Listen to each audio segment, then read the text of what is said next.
October 1874. Off the coast of Newfoundland, HMS Pearl was on a routine reconnaissance mission. The crew went about their daily work in the cold Atlantic waters. Then someone looked down at the sea and froze. Something was moving just below the surface. Enormous. Tentacles as thick as the ship's mast coiled above the water. The animal stayed there for a few minutes, seemed to examine the vessel, and then silently withdrew into the depths. The captain signed the report. The Admiralty filed it.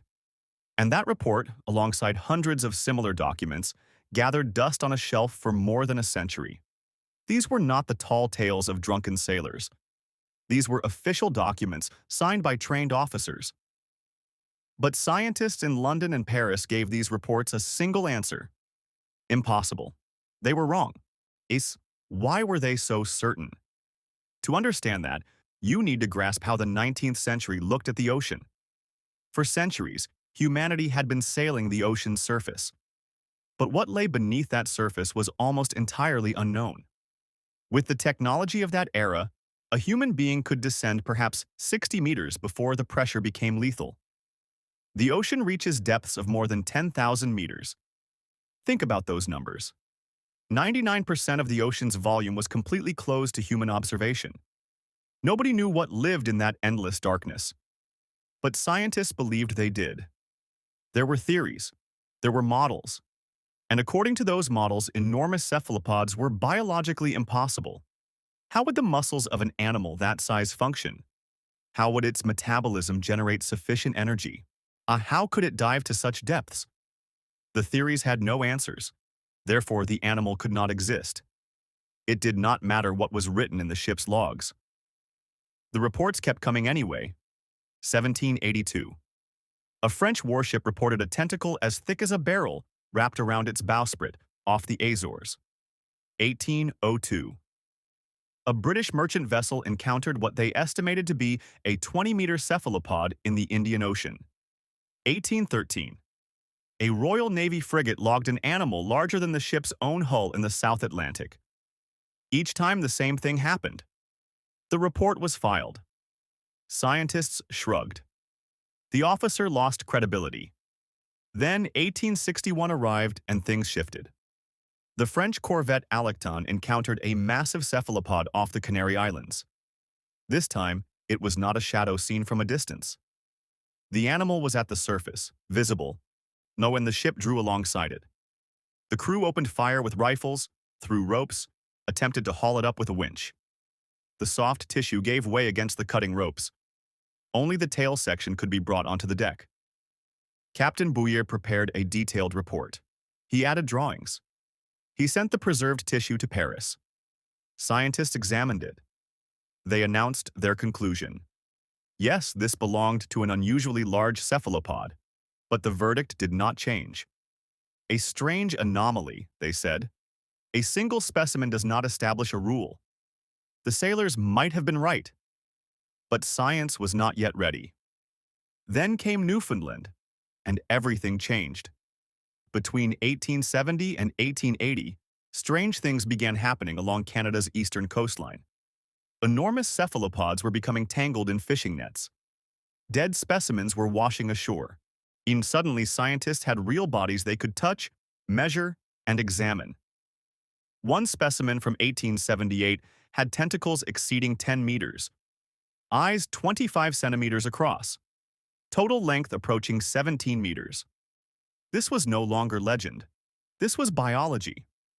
In 1873, Reverend Moses Harvey obtained a specimen and photographed it. In the photograph, Harvey stands beside a massive tentacle draped over a frame, the arm rising far above his head and extending beyond the frame. He sent that photograph to European naturalists. Slowly, reluctantly, the scientific world surrendered. Giant cephalopods were real. But the story did not end there.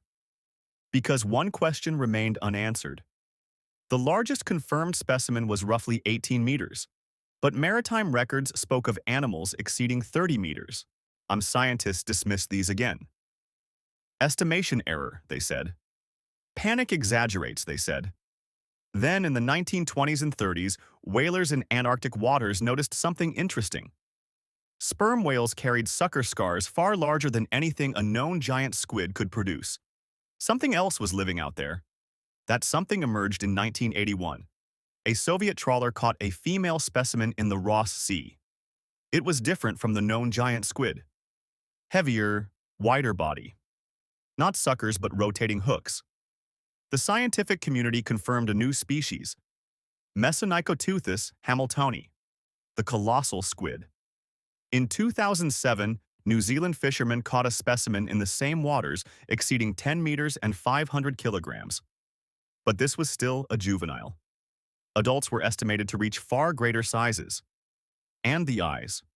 That 2007 specimen had eyes 28 centimeters across. The largest eyes ever recorded in the animal kingdom. Biologists said this meant something. This animal hunted in extremely low light, at great depths. It rarely came to the surface. So return to the maritime records.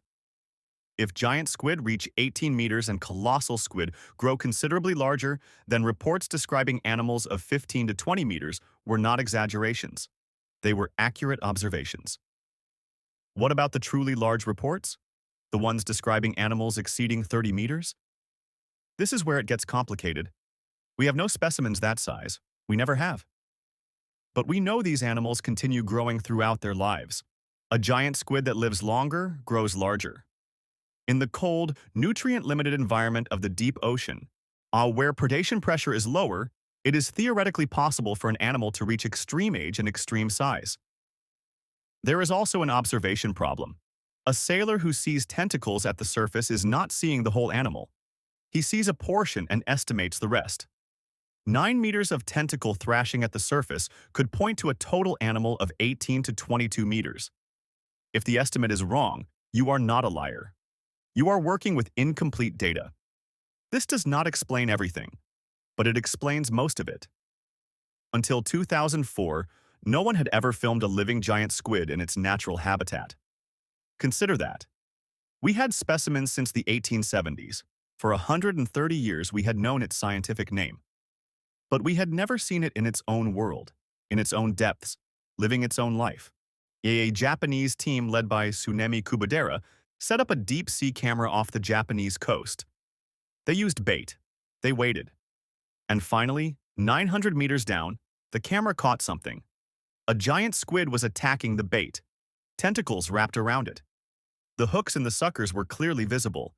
The animal moved with an alien elegance and then pulled back into the darkness and vanished.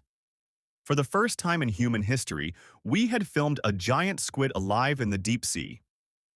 When you watch that footage, you understand one thing immediately. Why sailors called them monsters. Because that is what they look like. The giant squid story tells us something uncomfortable about science. For 150 years, scientists rejected hundreds of official reports. The reports came from trained officers. They were filed in official archives. There were hundreds of separate witnesses. But theory took precedence over evidence. Science presents itself as evidence-based and objective. The giant squid story shows that this is not always true. And there is a human cost here. Sailors who accurately reported seeing giant squid were branded as superstitious. Some were mocked. Some lost careers for describing what they had genuinely seen. Some eventually stopped filing reports at all. Because the cost of telling the truth outweighed the cost of staying silent. That means the records we have reflect only a portion of the encounters that actually occurred. The ocean still keeps its secrets. We have mapped the surface of Mars at higher resolution than the ocean floor. We have sent more people into space than into the deep sea. In the depths of Antarctica, colossal squid are living lives we cannot observe. We do not know how many there are. We do not know their maximum size. We do not know how they behave. And if colossal cephalopods could remain hidden until the 1870s, what else is down there? Sea serpent reports. Could some of them be oarfish, capable of reaching 15 meters in length and almost never coming to the surface? Other species that observers described but science could never confirm? The giant squid tells us this. There are things we do not know that we do not know. The crew of HMS Pearl accurately described what they saw in 1874. The captain signed it. The Admiralty filed it. That report spent 130 years as evidence of superstition. Then scientists said yes, 15-meter cephalopods actually exist. The crew of the Pearl were not lying. They were not exaggerating. They saw Architeuthis ducks. They wrote it down. And they were right. The Kraken was real.